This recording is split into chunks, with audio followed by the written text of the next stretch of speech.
This audio content is owned by Daniel Scranton. Please visit www.danielscranton.com or his YouTube channel to hear the original audio file. Chapter 2, The Emotional Child and the Intellect, by the Lyran High Council, channeled by Daniel Scranton. Yes.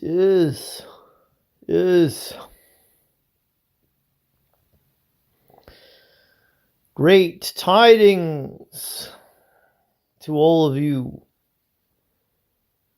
there on earth in human form. We are the Lyran High Council, and we are pleased to have a chance to speak through this channel and to bring you a bedtime story suitable for children of all ages, and yet mostly adults will receive it. Ours is the tale of the emotional child and the intellect. Once upon a time, here in our system, lived a very tight-knit, sensitive, spiritually awake family. And into that family was born a little girl. And she was named Hydra.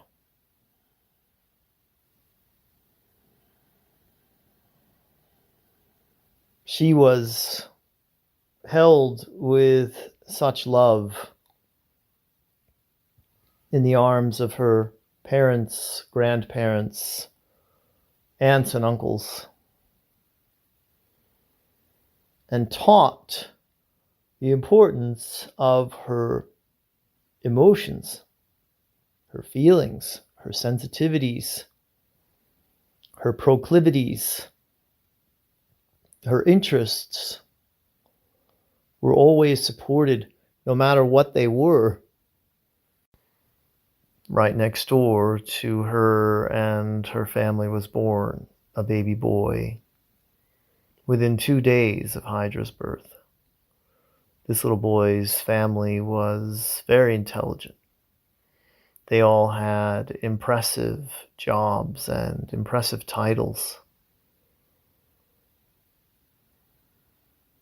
His father was in the field of genetics, did a lot of research in that area. His mother was an astrophysicist and specialized in space travel.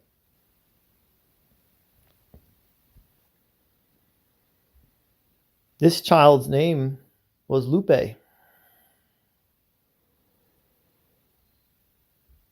And he was raised in a household where education was valued over all else.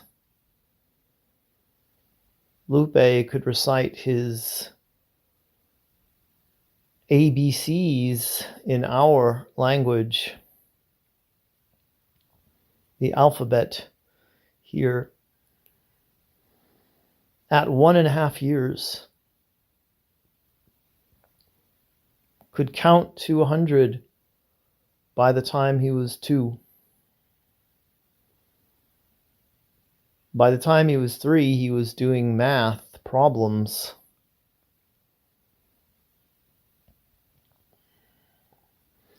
And helping his parents at times to solve problems that they ran into in their respective fields. He was rewarded for studying. And at times punished for being emotional, for giving in to his anger, his sadness, or his fear. At times, he was even told to settle down when he was expressing joy.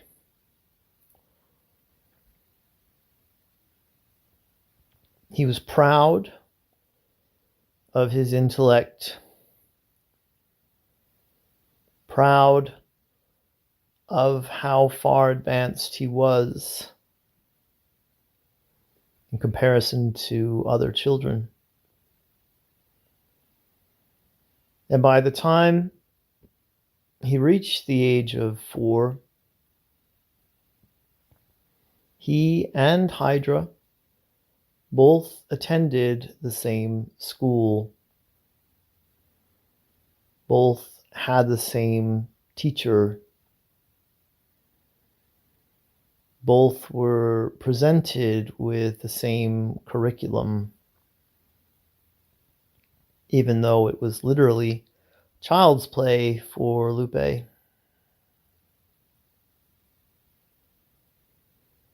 Hydra, on the other hand, tended towards daydreaming, using her writing instruments and papers to build things, to draw,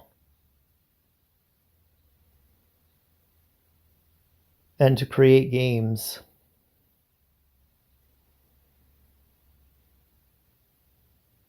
And would often be in fits of laughter as she would find something funny. Lupe, on the other hand, could not be more bored with this class and the level at which the other students were learning. He would fall asleep out of boredom, or ask the teacher questions when he was awake that she could not answer.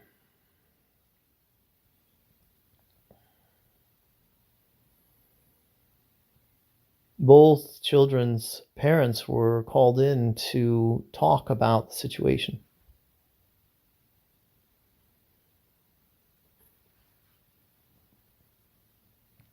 One at a time, the teacher sat them down and told the parents what was going on with the children. She also looked at their files and saw that they lived right next door to each other. So she asked the parents if perhaps they might want to have a play date. Maybe Lupe could tutor Hydra. Maybe Hydra could teach Lupe how to be more creative with his mind so that he could entertain himself even when the lessons were far below his current level of aptitude and intelligence. Both parents found this to be an interesting proposition, something that they would consider.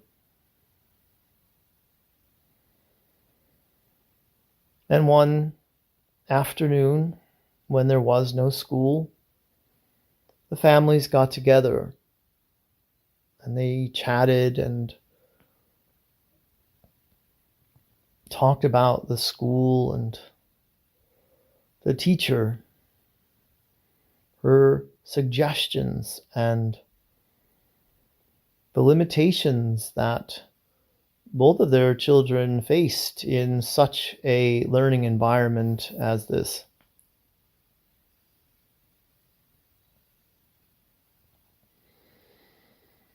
And they weren't sure that having Lupe be Hydra's tutor was such a good idea. And Lupe's parents definitely didn't see the upside of having Hydra teach their son anything. But they didn't know what else to do. Both were not doing well at school socially or academically. And they needed to find out whether this solution could work. And so they put the two together for a play date to see what would happen. And as the two children came together to teach one another, both of them wanted to take charge. Hydra immediately started to put together a two-person play that they could act out for their parents. Lupe was busy making flashcards for Hydra to get her to learn some basic math, to get her to learn to read, to count. She couldn't be less interested, however, and had already worked out the beginning, middle, and end of their little performance and could not wait to put it on for the parents. The more Lupe persisted, the more creative she got, adding parts for the parents to play. She was getting everyone involved, even Lupe's extended family.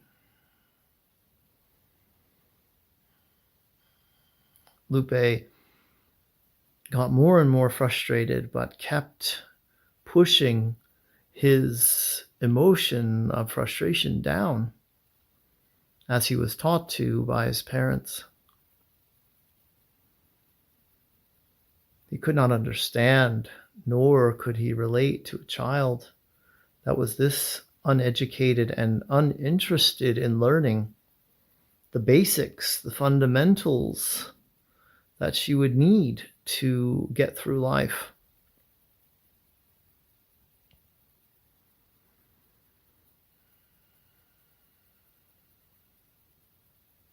Finally, he threw the flashcards in the air and said, "I give up. What do you want me to say in this little play of yours?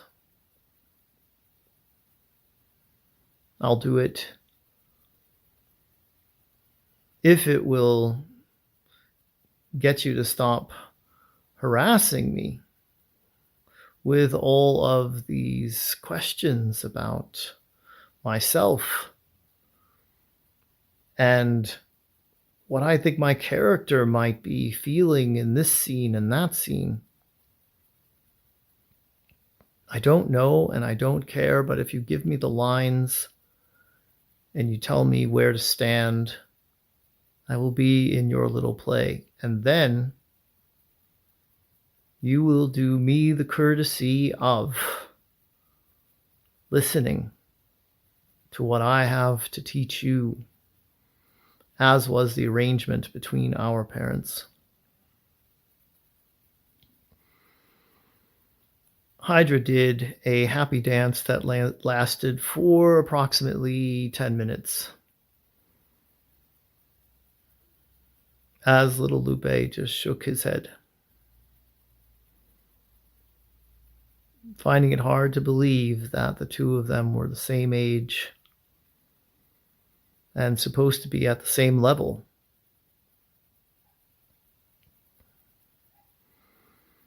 Hydra had the whole play worked out by the end of this play date.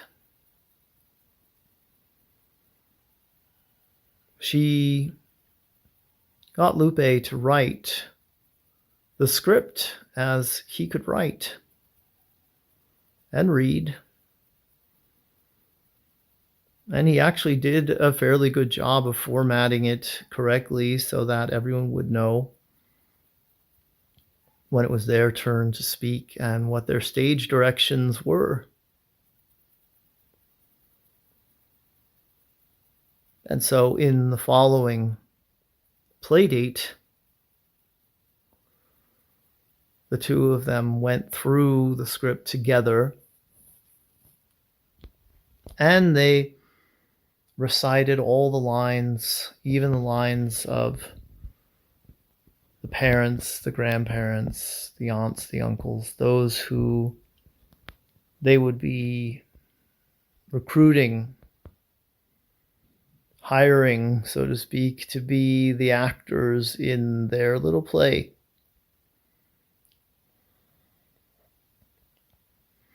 Lupe read his lines with no facial expression, the same tone, even if the line was supposed to be joyous or filled with anger. It didn't matter. He did what he was supposed to do. He read the words. He stood in the right place. While Hydra danced around, emoting fully, acting as though she had won several of your Academy Awards there on Earth. She was putting on the performance of a lifetime.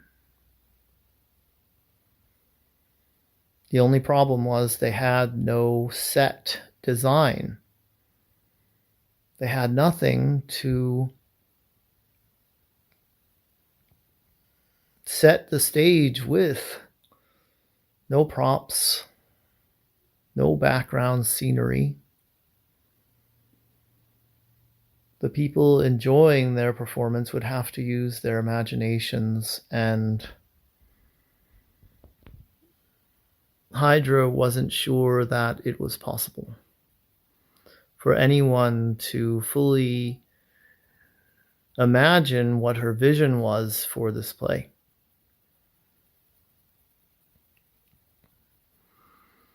And she cried and cried and cried as she realized they didn't have what they needed to create such a beautiful set with curtains and with props and with sound effects. Lupe looked at her as though he was looking at something or some phenomenon he had never experienced before. He knew that she was upset, but he couldn't figure out why. He immediately went into problem-solving mode.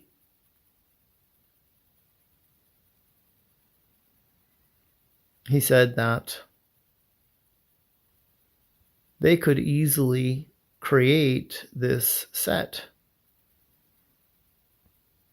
with materials that were in his parents' garage.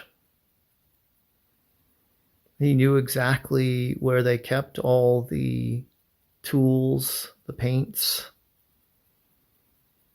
and that he had the device to create the sound effects that little Hydra wanted for the performance.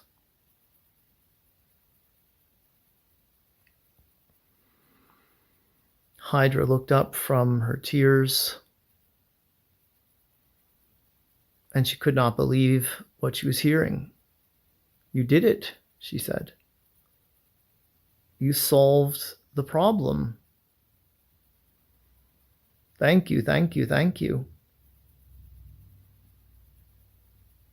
Not a problem at all, he said. We will just have to have the next play date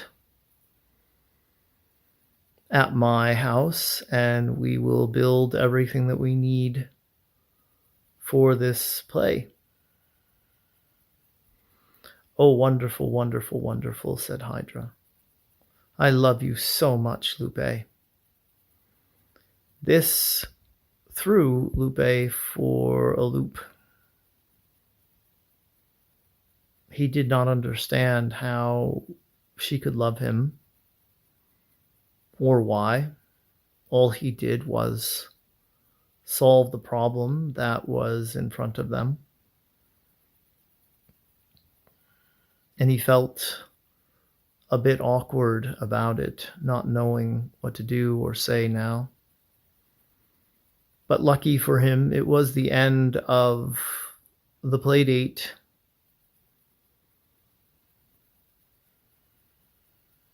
And so he went home and had dinner with his parents, and he told his parents that Hydra told him that she loved him because he solved a problem for her. He said it wasn't even a difficult problem to solve. I didn't even have to use all of my intellect in order to solve this problem. But she said she loved me. And I didn't know what to do or say. Lupe's parents were also quite perplexed at this new development. What did this mean for their son and his relationship to this little girl?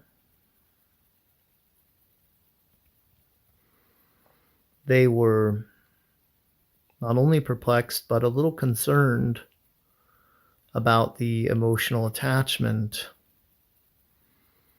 as they were sure that this little girl would only bring their son down in terms of his intellect. He needed to be around smart people that would help him to grow intellectually and reach his fullest potential.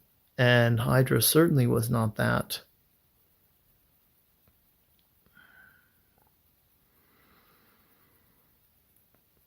The following play date had arrived,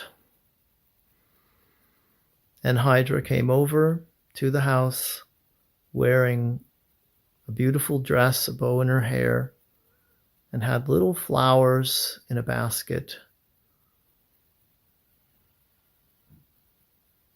Lupe looked at her up and down and said, "Follow me." And to the garage they went. All the tools, all the paints, all the wood, all the recording equipment, everything they needed was in there. And again, Hydra did about a 10-minute happy dance when she saw that they had everything that they needed. In the middle of her happy dance, Lupe said, "Yes, and my parents don't even need this stuff anymore. It's all scraps, all things that they were going to discard someday. So they were happy to let me use it for this project that I told them we were working on." Hydra was so excited that she gave Lupe a hug and a peck on the cheek. He did not know what to make of this affection. He was utterly confounded and confused by it. But he was happy that he had something to work on to sublimate all of these confusing feelings that he was having into. And so they got to work. Hydra was the ultimate director, telling Lupe exactly what she needed, what colors, what sizes, what shapes, to bring her vision to light, to make this performance one for the ages. And Lupe worked diligently, but happily, because he actually enjoyed creating something. He enjoyed the act of painting, of figuring out how to cut the wood in the precise way that she needed it to represent, say, a rolling hill. He especially enjoyed building a sun that would hang from a rope with a pulley, and very much felt enlivened by the entire project. By the end, he was smiling and whistling as he completed each task, and Hydra danced around him, throwing the flowers from the basket in the air in celebration. Finally, this entire set was built. They had all the sound effects. They had everything they needed. They even had a curtain from some old fabrics. And now they just needed to tell their parents about the upcoming performance of their play and to assign the roles. Lupe made copies of the script for everyone. And that night at their dinner tables, they distributed these scripts to their parents, told them to give scripts to the grandparents and aunts and uncles as well. Parents were very interested in what this would all be about, but they were too busy to read the script at the time, and Hydra convinced her parents that it would be better if they didn't know in advance what the play was about.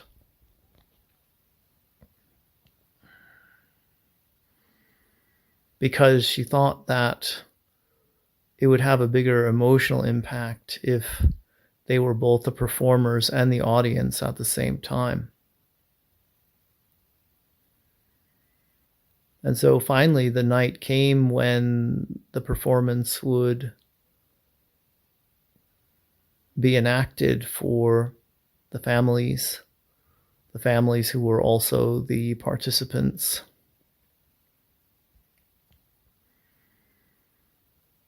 And as it turned out, the story was about two families that lived right next door to each other, but that lived in entirely different worlds, different universes, it seemed like. Families that never interacted, even though they had a child that was the same age. Even though the parents were the same age. And both families had extended families that also never engaged with these neighbors. And the story was about how the children brought the families together and how they saw their similarities, how they could relate to one another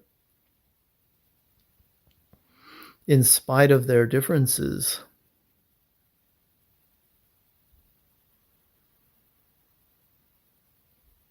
And in the end,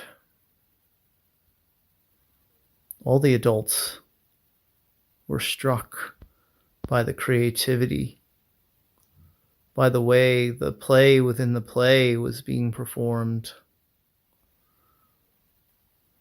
by how every moment tugged at a heartstring. And even Lupe's parents were emotional by the end of this play. So emotional, in fact, that they saw the whole thing as a waste of time. They saw that their son had grown emotionally attached to this little girl, and they feared it would take him away from his studies. And so at the end, they went home and they told Lupe that the play dates were now terminated, that he would go back to studying and they would find a school that could accommodate his intellect and that could challenge him. And Lupe wept. He felt all the emotions that had been suppressed for the 4+ years of his life coming to the surface. He could not believe that this was happening. He could feel something in his heart that he had never felt before. And he said to his parents, "But I love her. I love her, and my life will not be complete unless I am able to love." And parents looked at each other with shock. They did not know what to make of this. They sent Lupe to his room to go to sleep, and he cried himself to sleep. And his parents talked it over and talked it over and talked it over. They worked out all the different scenarios that they could in their heads. How could this work? How could he be reaching his fullest potential while having feelings for a little girl at the age of 4? They went to sleep that night unsure about what to do. And that night, each of Lupe's parents had a dream. They dreamt of their meeting and how they came together as students in their university. And even though they were studying different fields, they could tell they had something between them, and they pursued it.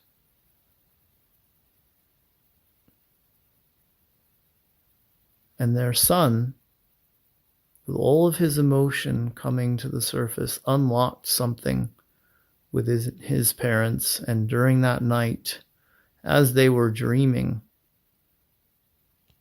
they realized how much love they had for each other, how much love they had for their son, and how, even though Hydra's family was much different from them and valued things that they did not, they were beginning to like their next door neighbors. That morning at the breakfast table, they explained to their son that he would need a better school, a school that challenged him, but that they also found it to be necessary for him to have an emotional connection in his life, to have friends, to develop that side of himself.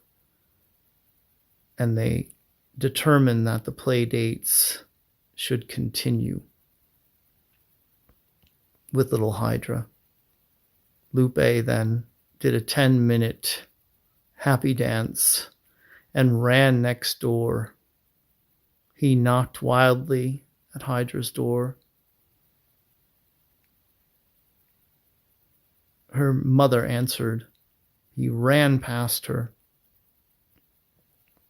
found Hydra at the breakfast table, and wrapped his arms around her. And he kept repeating, the play dates will continue. The play dates will continue. Now, that is the end of our little tale, but it wasn't the end of the two of them. We will let you use your imagination to fill in the rest. We are the Lyran High Council, and this has been our pleasure. We thank you for the opportunity.